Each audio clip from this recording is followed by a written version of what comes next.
Selamat pagi, selamat siang, dan juga selamat malam teman-teman. Perkenalkan, nama gue Mirai dan selamat datang di channel Nodo Cisika. Dan selamat datang di sebuah cerita di mana gue bakal menceritakan sebuah cerita yang baru aja gue buat. Dan untuk cerita kali ini, itu akan berjudul Fear of Loss and Being Forgotten. Ya, jadi gue bakal ceritain dulu sinopsisnya ya secara singkat tentang apa ya. Jadi The Fear of Loss and Being Forgotten ini tuh menceritakan tentang seorang anak laki-laki yang baru aja lulus SMA dan sedang merasa kesepian, sedang merasa ada hal yang aneh di dalam dirinya. Akhirnya dia keliling jalan-jalan sekitar rumahnya, lalu dia duduk di sebuah taman. Lalu gak lama tiba-tiba ada bapak-bapak yang duduk di samping dia. Dan akhirnya mereka mengobrol tentang hidup. Ya, itu adalah sinopsis kecil tentang cerita Fear of Loss and Being Forgotten. Daripada lama-lama lagi dan udah semenit juga, dan kalian kesini untuk mendengarkan ceritanya bukan mau dengerin gue yapping. Jadi silahkan menikmati ceritanya. Fear of Loss and Being Forgotten. Ketakutan akan kehilangan dan juga dilupakan. Di pagi hari ini aku pergi untuk jalan pagi karena aku rasa aku sudah terlalu lama membusuk di dalam kamar. Baru beberapa bulan ini aku lulus SMA dan sekarang sudah waktunya untuk perkuliahan. Aku sudah keterima di kampus. Beberapa minggu lagi akan diadakan ospek dan hari-hari menganggur ini akan segera habis. Akhir-akhir ini aku manfaatkan waktu yang tersisa bersama teman-temanku sebelum akhirnya bisa masuk kuliah. 3 tahun bersama mereka, lalu pergi begitu saja meninggalkan satu sama lain. Walau ada WhatsApp, tetapi rasanya ada yang menjanggal.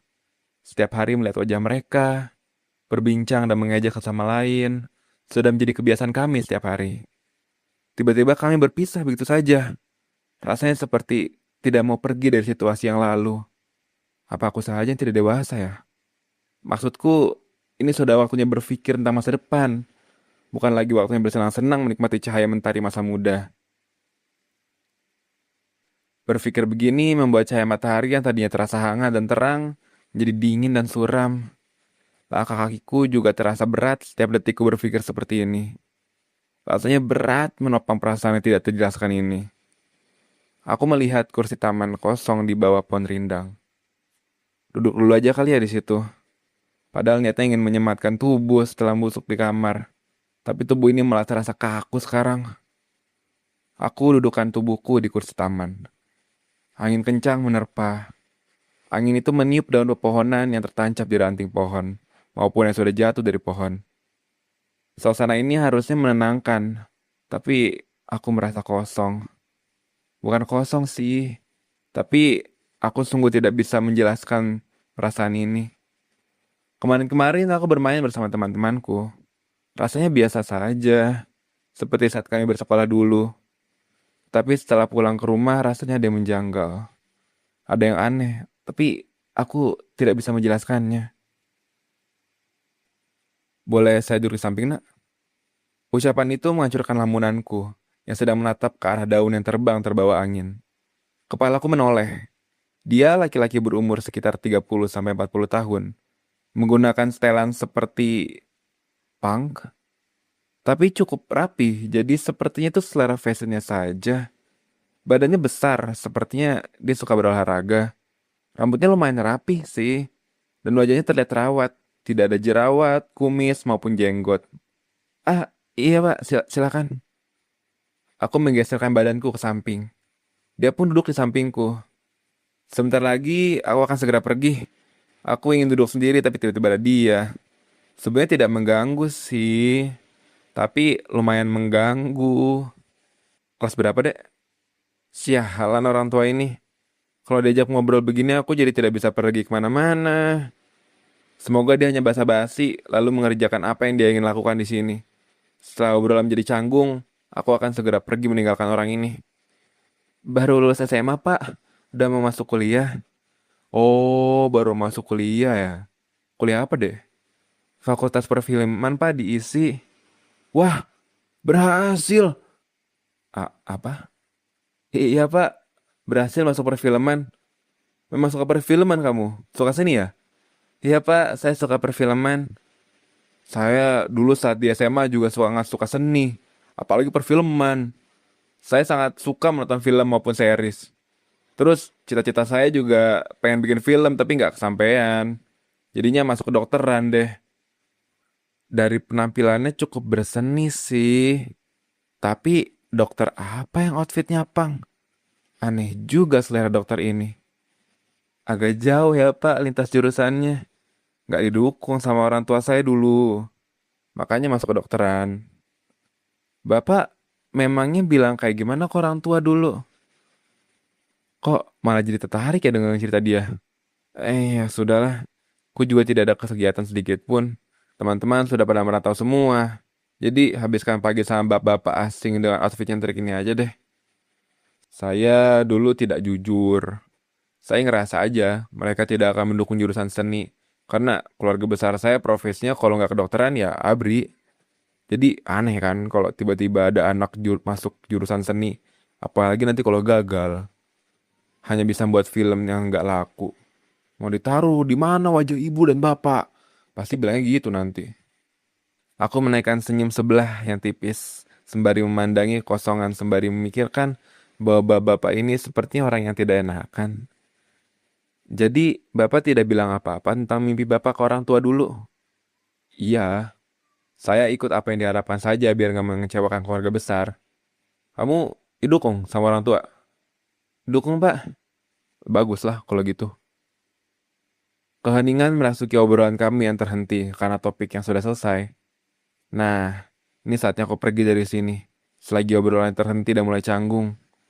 Kamu tinggal di mana, Dek? Ya, kok malah ngajakin ngobrol lagi sih? Padahal udah siap-siap mau pergi.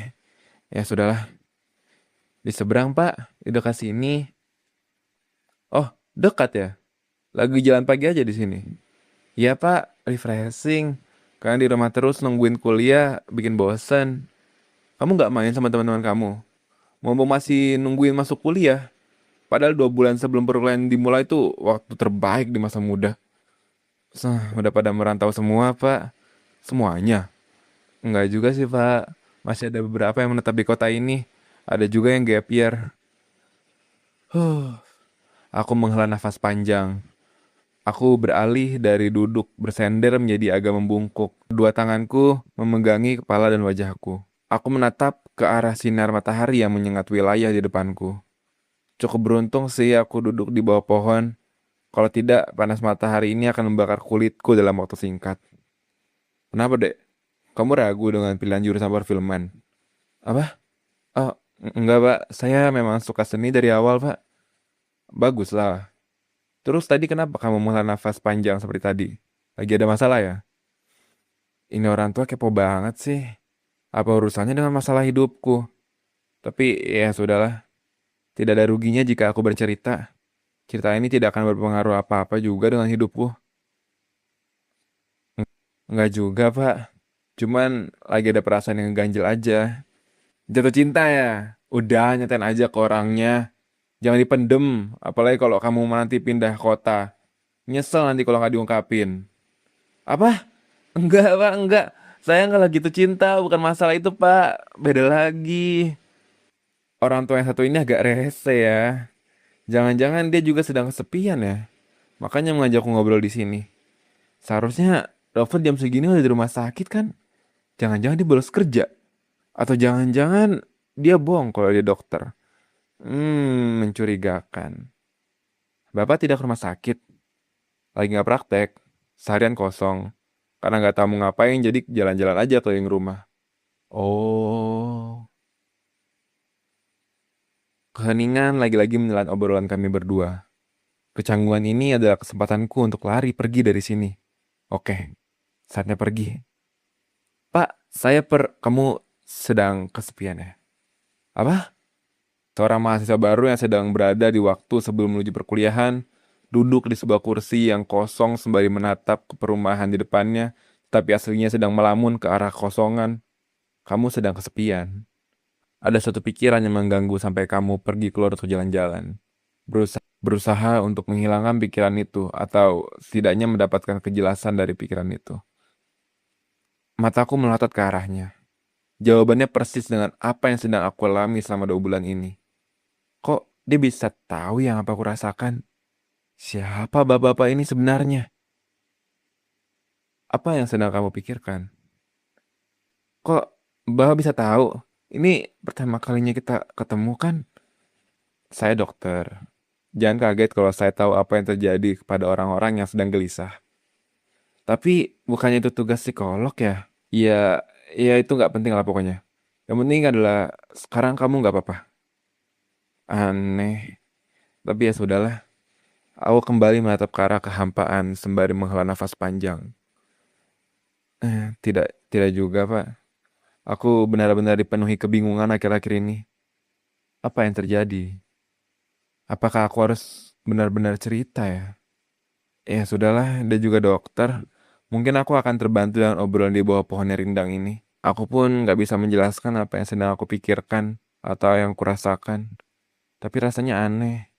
Seperti hal-hal yang biasanya terjadi menghilang begitu saja.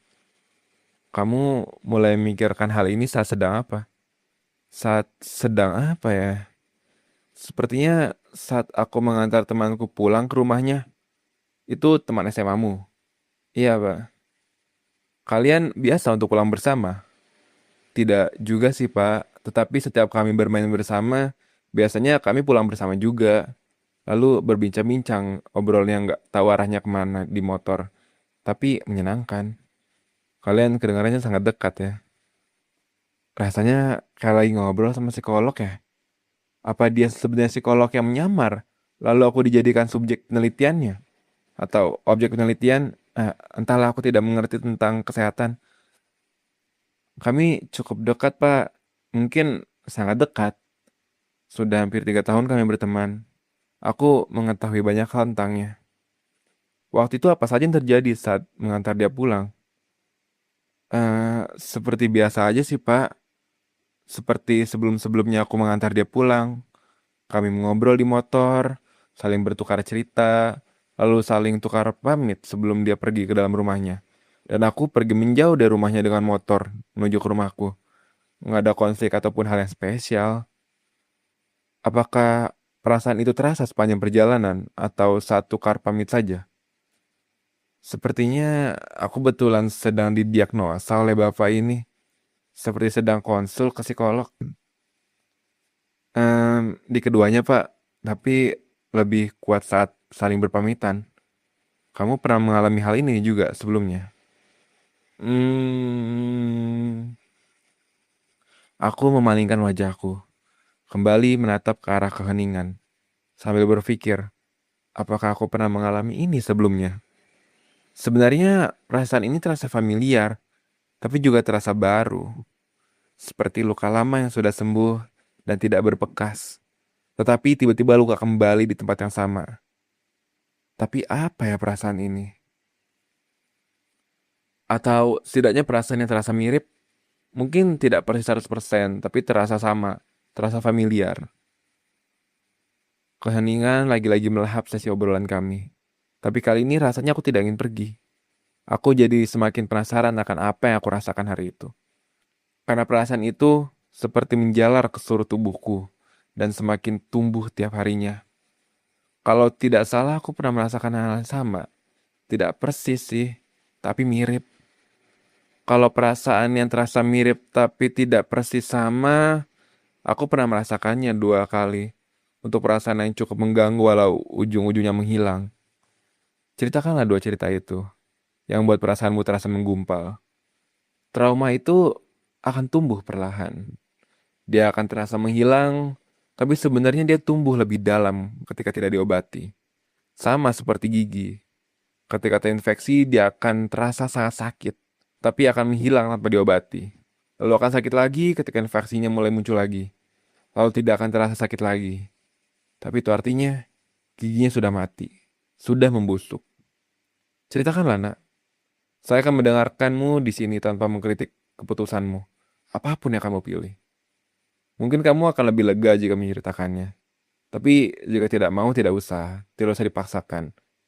Pilihlah senyamanmu, nak. Sungguh, siapa sih sebenarnya orang tua ini? Aku yakin dia sebenarnya adalah psikolog. Dan aku menjadi subjek penelitiannya atau objek penelitiannya. Kurasa dia benar-benar seorang psikolog. Kurasa tidak apa-apa jika aku menceritakannya kepadanya. Aku tidak tahu kepada siapa juga aku harus membagikan cerita ini. Seingatku, seingatku saja ya. Seingatku, kejadian pertama terjadi sekitar 1 hari sebelum aku pergi mendaftar ke sebuah kampus. Jika aku berhasil masuk kampus itu, aku akan tinggal bersama sepupuku. Pendaftarannya mengharuskan aku untuk ke kampus karena aku mengambil mandiri. Sehari sebelum aku pergi ke kampus itu, aku pergi ke restoran yang dulunya sering kunjungi bersama teman-temanku. Tetapi kali ini aku pergi sendirian untuk merasakan romantisasinya untuk terakhir kalinya karena mungkin ini adalah terakhir kali aku pergi ke sana. Sebelum ke sana, aku pergi ke suatu tempat yang hanya aku dan salah satu. Sebelum ke sana, aku pergi dulu ke suatu tempat yang hanya aku dan temanku, salah satu temanku yang ulang-ulang. Sebelum ke sana, aku pergi ke suatu tempat yang hanya aku dan salah satu temanku yang tahu, dan teman itu bernama Vincent. Alasanku ke sana juga sama seperti alasanku pergi ke restoran tersebut untuk terakhir kalinya. Tetapi aku tidak mengabari Vincent sama sekali. Tapi aku memberi kode. Aku memfoto tempat tersebut dan menguploadnya di status WhatsApp. Berharap Vincent ke sana. Maaf memotong. Tapi kenapa kamu nggak memberitahu Vincent kalau misalnya kamu ke sana? Em, aku berniat untuk meninggalkan semua temanku. Ini mungkin terdengar jahat, tapi dengarkan dulu.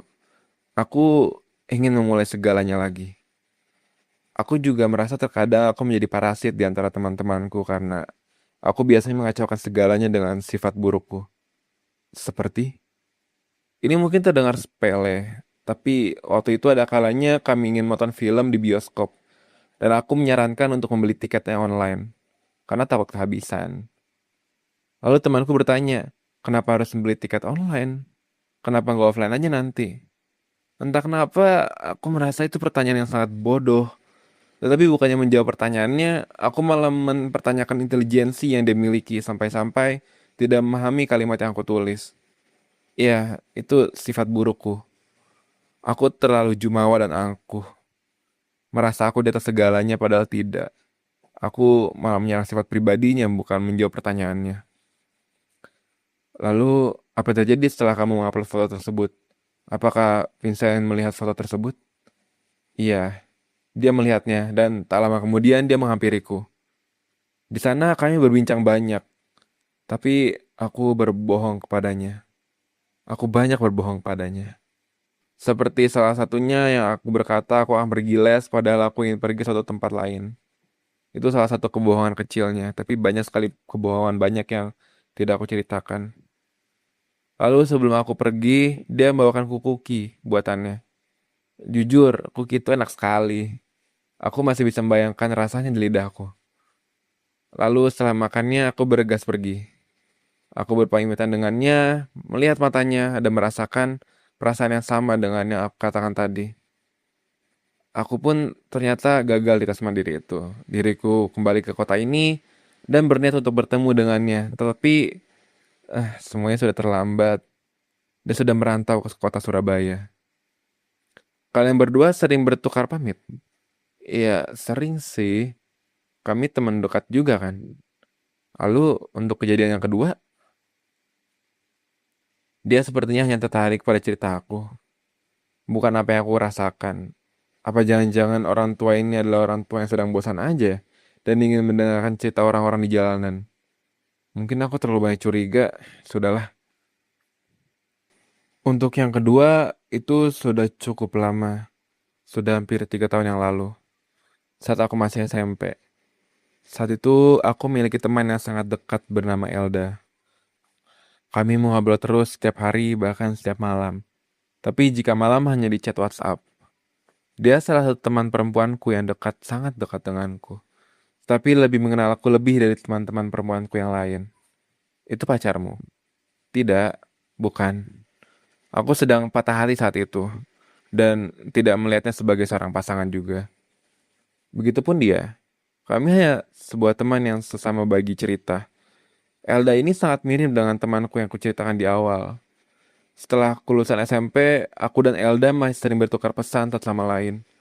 Waktu itu kami berdua sudah diterima di SMA yang berbeda dan sedang menunggu untuk memulainya MPLS. Di saat itu dia mengirimkanku pesan bahwa dia takut jika tidak bertemu teman sepertiku.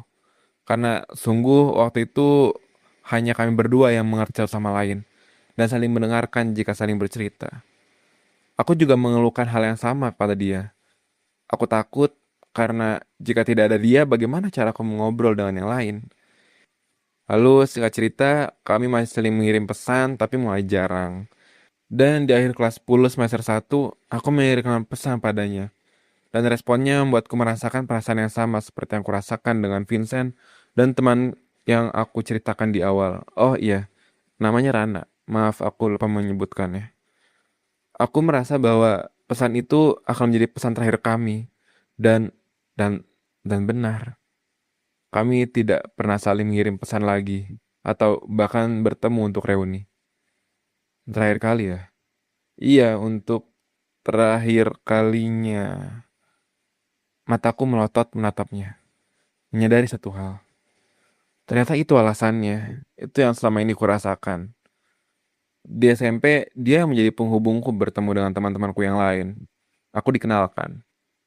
Aku memalingkan wajahku menatap ke tanah, sambil tanganku menutupi wajahku. Perasaan sadar bahwa suatu hal telah berakhir. Kamu sudah menemukan jawabannya? Sudah, tapi rasanya masih ada yang mengganjal di hatiku. Ada yang masih belum terjawab. Bolehkah saya bertanya beberapa hal? Mungkin jika ceritanya diuraikan, kamu bisa menemukan jawaban dari perasaan yang belum terjawab itu. Aku yang sedang membungkuk mengangkat kepalaku dan menatap ke arah dia. Wajahnya terlihat tulus ingin membantu. Terlihat benar-benar ingin memahami permasalahan ini. Baiklah. Ya boleh. Silakan bertanya apa aja. Kamu kan tadi bilang ya kalau kamu dan Elda sudah tidak pernah bertemu lagi. Apakah sekarang kamu dan Vincent sudah tidak pernah bertemu lagi juga? Biasanya aku jika ingin bepergian main atau hanya sekedar makan pasti ngajak Vincent. Tapi sekarang dia sudah tidak ada di sini. Aku jadi bingung siapa yang harus aku ajak bicara jika kepalaku sedang berisik. Atau sekedar ingin mencari angin segar. Kamu kehilangan satu-satunya orang yang bisa kamu ajak bicara dan mengerti dirimu ya. Iya, kehilangan adalah kata yang tepat. Dia adalah teman pertama aku di SMA. Kami berbagi banyak hal bersama. Dia tahu banyak hal tentang diriku, dan aku juga tahu banyak hal tentang dirinya. Tapi kedua dari kami tahu bahwa kami berdua masih belum tahu apa-apa tentang masing-masing. Tawa dan duka kami bagi bersama sampai semuanya berakhir. Masing-masing dari kami punya teman dekat, tapi kami punya ikatan yang tidak seperti teman dekat, tapi lebih dari sekedar kenalan. Kamu lebih dekat kepada Rana daripada Vincent. Bisa dibilang begitu, karena aku sekelas dengan Rana. Dan aku lebih sering bercerita tentangku kepada Rana. Rana juga sering bercerita tentang keluarganya dan ketakutannya. Saat Vincent sudah pergi keluar kota, kamu bermain bersama Rana. Tidak hanya dengan Rana, tapi jika Rana ikut, aku juga ikut. Karena kami berdua dekat dan aku suka menjahilinya, jadi aku pasti datang. Bisa dibilang iya, aku bermain dengan Rana. Kamu sudah kehilangan Elda, lalu kamu kehilangan lagi untuk kedua kalinya itu Vincent. Sekarang, kamu sedang berada di ambang kehilangan seseorang lagi, yaitu Rana. Kamu takut akan kehilangan. Tapi bukan hanya takut akan kehilangan sosok yang bisa menemanimu untuk berkeluh kesah, tapi takut akan kehilangan momen-momen dan rutinitas yang biasa kamu lakukan bersama orang tersebut. Oh, jadi begitu ya. Tapi ini rasanya lebih dari takut akan kehilangan seseorang karena bisa saling bertukar pesan maupun melihatnya di Instagram. Jadi untuk kehilangan rasanya agak mustahil. Boleh saya bertanya berapa lagi? Iya, silakan, Pak. Kamu bilang bahwa kamu dan Elda sudah tidak saling bertukar pesan ataupun bertemu.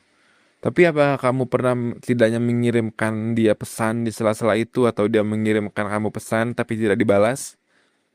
Kalau pesan yang aku kirim tapi tidak dibalas itu tidak ada. Tetapi pesan yang aku kirim, maaf, maksudku pesan yang dia kirim dan aku abaikan itu ada.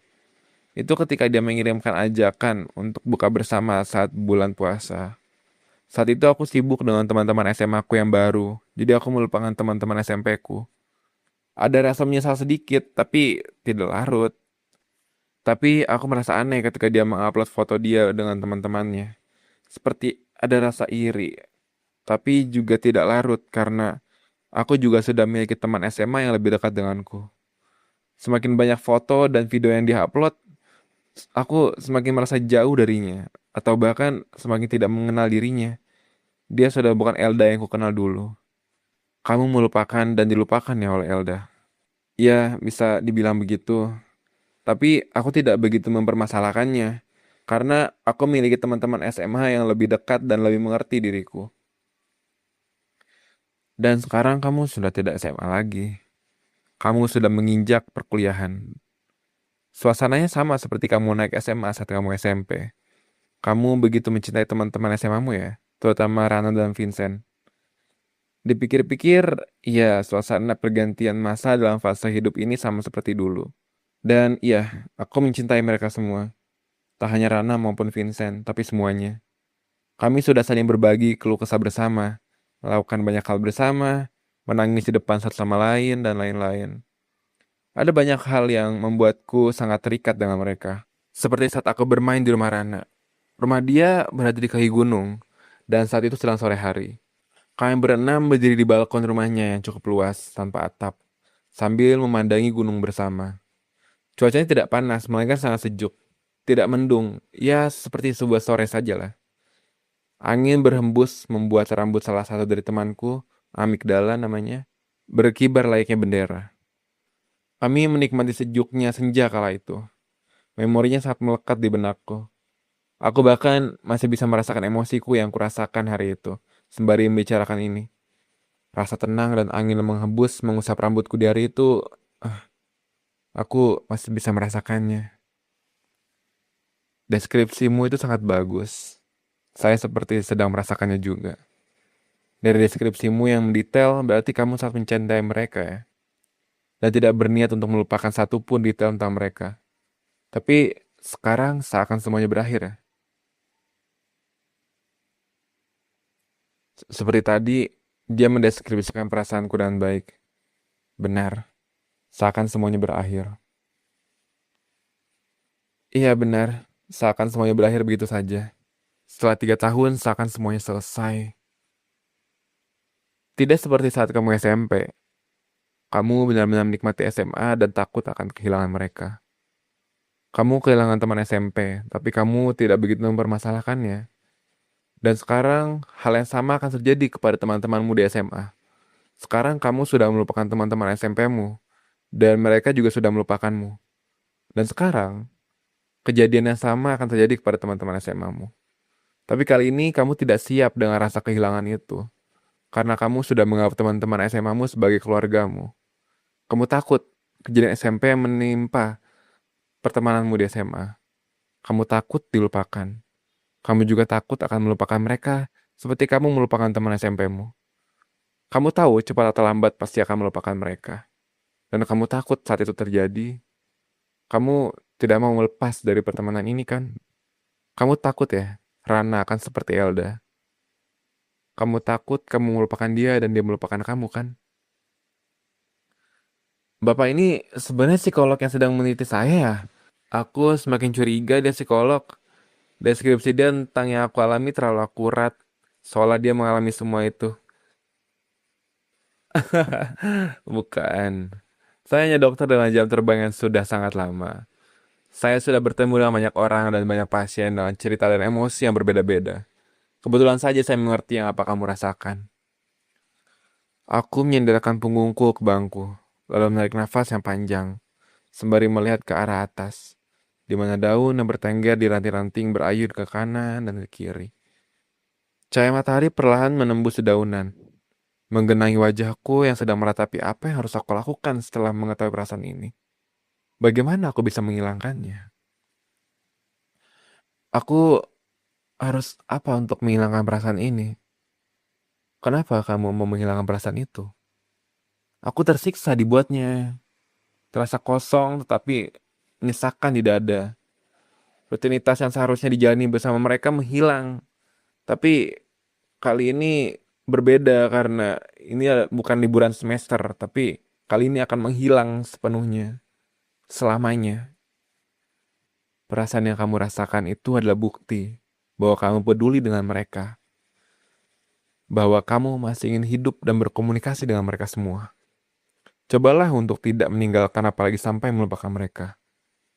Aku akan mencobanya, akan aku usahakan hal itu. Aku bingung sekarang apa yang aku harus lakukan. Semua temanmu sudah merantau. Beberapa masih ada di kota ini sih sebenarnya belum semuanya juga. Pergilah temui mereka. Jangan jadi orang yang menyesal ketika semuanya berakhir. Nikmatilah segalanya selagi masih ada. Pergilah nak, temui mereka. Dan nikmati waktu yang kalian miliki bersama. Suatu saat mungkin memang akan melupakan dan dilupakan. Tapi ketika kamu tidak sengaja melihat foto kalian bersama, ada kenangan yang layak untuk dikenang. Dia benar. Beberapa memang sudah pergi, tapi aku masih memiliki beberapa yang masih berada di kota ini. Aku terlalu fokus dengan sesuatu yang sudah pergi, sampai aku lupa akan apa yang ada sekarang. Bah benar, aku harus menemui mereka. Terima kasih banyak Pak. Aku jadi mengerti apa yang harus aku lakukan. Akan aku temui mereka Pak. Aku berdiri menghadap Bapak itu, tersenyum, lalu berterima kasih. Terima kasih banyak Pak sudah mendengarkan ceritaku. Terima kasih sudah memberi wejangan tentang apa yang harus aku lakukan. Bapak memang dokter terbaik. Aku izin pamit ya Pak. Aku akan segera mengunjungi teman-temanku yang masih berada di sini. Oke, semoga kamu bahagia dengan pilihan yang sudah kamu buat ya. Segala hal yang baru. Hati-hati di jalan Arthur. Baik Pak, terima kasih. Aku dengan semangat segera berpaling dari bapak tersebut dan berjalan menjauh darinya. Aku berjalan cukup cepat. Tidak sampai 5 menit.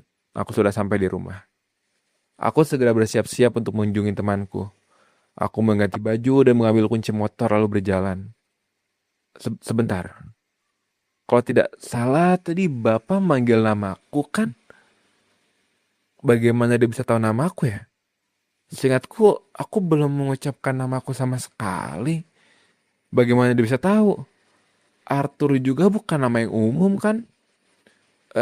Mungkin aku tidak sengaja terucap saat aku bercerita tadi, aku lupa. Tapi bapak itu hebat ya. Dia bisa mendeskripsikan apa yang aku rasakan, seakan dia mengalaminya juga. Bahkan memberikan wejangan yang tepat dan bagus. Tetapi aku bisa melihat dari matanya. Dia kelihatan kesepian. Aku bisa melihat perasaan penyesalan yang amat dalam di matanya.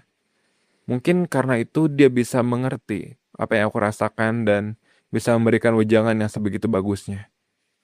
Aku harap dia bisa menemukan kebahagiaannya dan bisa menghilangkan rasa penyesalannya. Halo teman-teman, gimana tadi ceritanya menurut kalian? Bagus nggak?